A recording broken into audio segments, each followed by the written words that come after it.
Honnêtement, je pensais pas dire ça un jour, mais en 2026, certains smartphones sont devenus tellement bons en photo et vidéo qu'ils commencent réellement à remplacer certaines caméras, pas forcément techniquement, parce qu'évidemment, un vrai boîtier garde encore énormément d'avantages, mais dans le plaisir de créer, dans la spontanéité, dans le fait d'avoir toujours une caméra incroyable dans sa poche, et surtout dans la qualité qu'on est capable d'obtenir aujourd'hui avec nos smartphones. Parce qu'il faut bien être honnête 2 secondes, les smartphones ont atteint un niveau complètement absurde. Aujourd'hui, on peut filmer en log, prendre des portraits incroyables, faire du zoom quasiment sans perdre en qualité, retoucher directement ses photos, monter ses vidéos, publier du contenu, et tout ça depuis un appareil qui tient dans une poche. Mais malgré ça, tous les smartphones ne procurent pas la même expérience, bien évidemment. Certains sont très forts techniquement, mais ne donnent aucune émotion. D'autres sont ultra puissants, mais ne donnent jamais envie de sortir pour créer. Et puis, il y a ceux qui ont ce petit quelque chose en plus, ceux qu'on a envie d'utiliser, ceux qu'on garde dans la main un peu plus longtemps, ceux qui donnent envie de sortir prendre des photos juste pour le plaisir. Et après avoir testé énormément de smartphones cette année, j'ai fini par retenir 5 modèles. Pas forcément les plus puissants, pas forcément les plus chers, mais ceux qui m'ont marqué le plus en photo et vidéo. Et évidemment, ce classement reste totalement personnel et subjectif parce que ça me concerne moi. Il est basé sur mon expérience réelle, mon usage créateur, la photo, la vidéo, le plaisir d'utilisation, ceux que j'ai pu tester aussi. Il y en a plein que j'ai pas pu essayer malheureusement. Et surtout, le feeling. Donc aujourd'hui, voici selon moi les meilleurs smartphones en photo et vidéo au milieu de 2026. Et évidemment, dites-moi aussi votre classement en commentaire. Et pour ceux qui ne sont pas encore abonnés, n'oubliez pas de vous abonner pour manquer aucune de mes prochaines vidéos.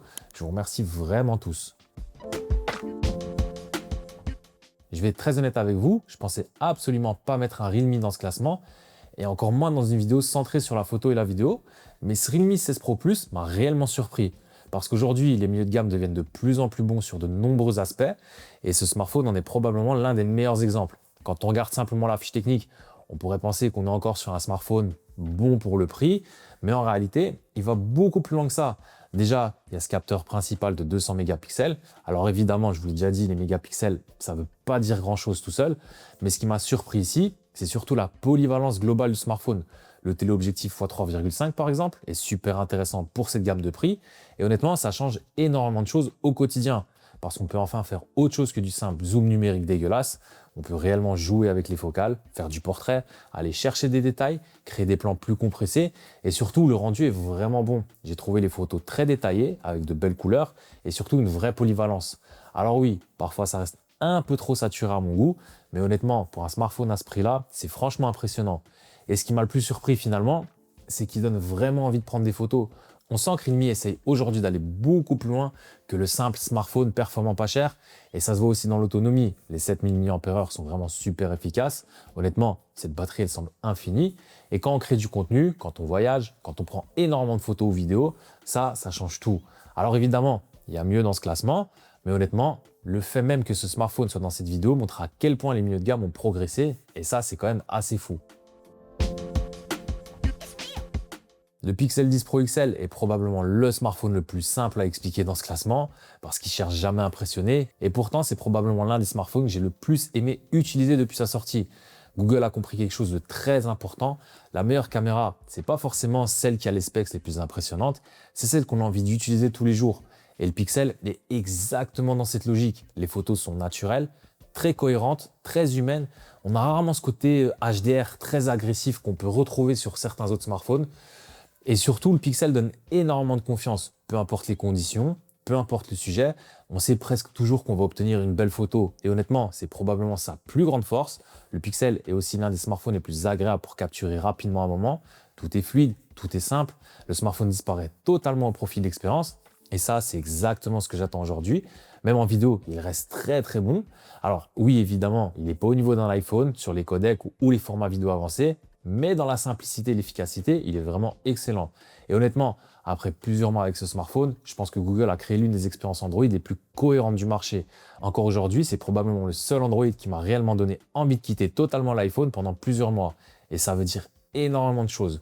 C'est peut-être pas le smartphone le plus spectaculaire, mais c'est probablement l'un des plus humains. Bon, je pense que pour celui-ci, il n'y a pas vraiment de surprise parce qu'aujourd'hui encore, l'iPhone reste probablement le smartphone vidéo le plus fiable du marché. Et honnêtement, je pense que c'est surtout une question de confiance parce qu'avec un iPhone, on sait exactement ce qu'on va obtenir. En tout cas, dans mon cas, les couleurs sont cohérentes, la stabilisation est excellente, le focus est très fiable et surtout, le smartphone fonctionne parfaitement dans un workflow de créateur.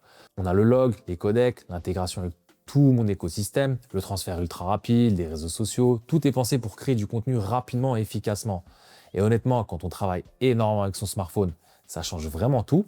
Alors, évidemment, certains smartphones Android deviennent meilleurs en photo, mais en vidéo pure, Apple garde encore une vraie longueur d'avance. Et surtout, l'iPhone reste probablement le smartphone le plus rassurant pour capturer quelque chose d'important, parce qu'on sait qu'il va fonctionner. Et honnêtement, c'est probablement pour cette raison qu'il reste encore aujourd'hui mon smartphone principal.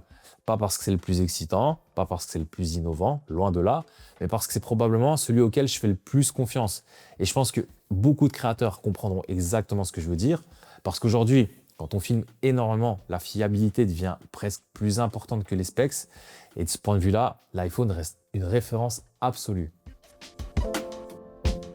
Le S26 Ultra, c'est probablement le smartphone qui sait tout faire. Et honnêtement, Samsung devient de plus en plus fort dans cet exercice parce qu'aujourd'hui, on a un smartphone capable de faire d'excellentes photos, d'avoir un zoom vraiment excellent, de très bien filmer aussi, d'avoir un écran incroyable, une énorme autonomie et une vraie polyvalence. Mais surtout, Samsung a quand même pas mal progressé sur le rendu des images. Pendant longtemps, je trouvais les smartphones Samsung parfois un peu trop agressifs dans le traitement.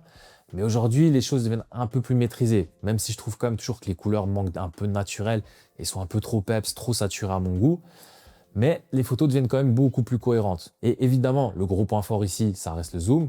Honnêtement, il y a des moments où le S26 Ultra m'a complètement bluffé.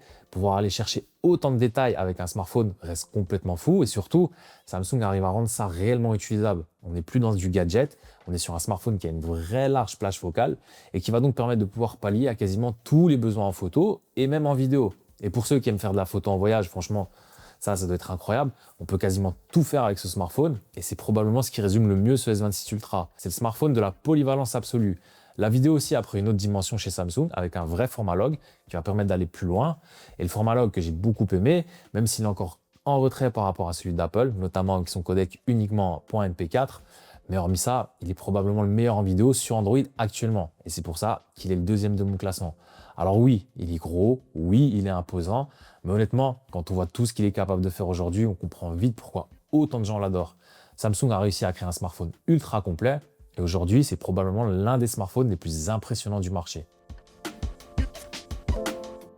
Et enfin, on a le Xiaomi 17 Ultra. Honnêtement, je vais être très clair, en photo pure, j'ai pas testé meilleur smartphone cette année. Encore une fois, je vous le répète, mais je parle des smartphones que j'ai pu uniquement tester.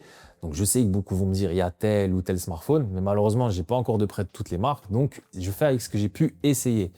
Et ce qui est intéressant, c'est que c'est même pas uniquement une question de qualité, parce qu'aujourd'hui, énormément de smartphones prennent de très belles photos, mais le Xiaomi 17 Ultra a quelque chose que très peu d'autres smartphones ont, c'est du caractère. On sent immédiatement l'influence de Leica, les couleurs, le contraste, le rendu des ombres, le bokeh, la gestion des hautes et basses lumières, tout donne une vraie sensation appareil photo. Et honnêtement, c'est probablement le premier smartphone depuis longtemps qui me donne réellement envie de sortir prendre des photos juste pour le plaisir. Évidemment, j'avais déjà eu ce feeling avec le 15 Ultra. Le capteur d'un pouce change énormément de choses. On obtient des images plus organiques, plus naturelles, moins numériques, avec quand même plus de cachet et une vraie identité. Et surtout, Xiaomi a compris quelque chose de très important. Les gens qui aiment vraiment la photo ne veulent pas forcément une image parfaite. Ils veulent une image avec une intention et c'est exactement ce que ce smartphone propose. Le zoom périscopique est aussi complètement fou. On peut aller chercher énormément de détails, jouer avec les focales, passer du portrait au téléobjectif sans aucun problème. Et surtout, on sent que ce smartphone a réellement été pensé pour la création. Même l'expérience globale rappelle presque un appareil photo. La poignée photo, par exemple, elle est excellente. Le grip, les boutons, la possibilité d'ajouter des filtres, tout ça donne vraiment l'impression d'utiliser autre chose qu'un simple smartphone. Et honnêtement, je pense que Xiaomi est aujourd'hui la marque qui pousse le plus loin la photographie mobile. Encore une fois, de ce que j'ai pu essayer. Même en vidéo, le smartphone est excellent. Les couleurs sont superbes. Le rendu est très cinématique. Mais il manque quand même encore certaines choses pour qu'il devienne la référence absolue. J'aimerais un vrai log 422 10 bits, par exemple, des vrais codecs, etc. Des codecs vidéo plus avancés, une approche encore plus orientée création vidéo professionnelle. Parce qu'avec un hardware pareil, Xiaomi pourrait réellement devenir le concurrent ultime d'Apple en vidéo. Mais malgré ça, aujourd'hui, le Xiaomi 17 Ultra reste selon moi le smartphone photo le plus impressionnant du marché parce qu'il ne cherche pas à faire juste de belles images, il donne vraiment envie de créer. Et honnêtement, je pense que c'est probablement le plus beau compliment qu'on puisse faire à un smartphone en 2026. Ce qui est fascinant aujourd'hui, c'est qu'il n'y a plus réellement un seul meilleur smartphone. Tout dépend énormément de ce qu'on cherche. Le Pixel est probablement le plus humain. L'iPhone reste le roi de la vidéo et de la fiabilité. Le Samsung, c'est le plus polyvalent. Le Realme est ma plus grosse surprise pour du milieu de gamme.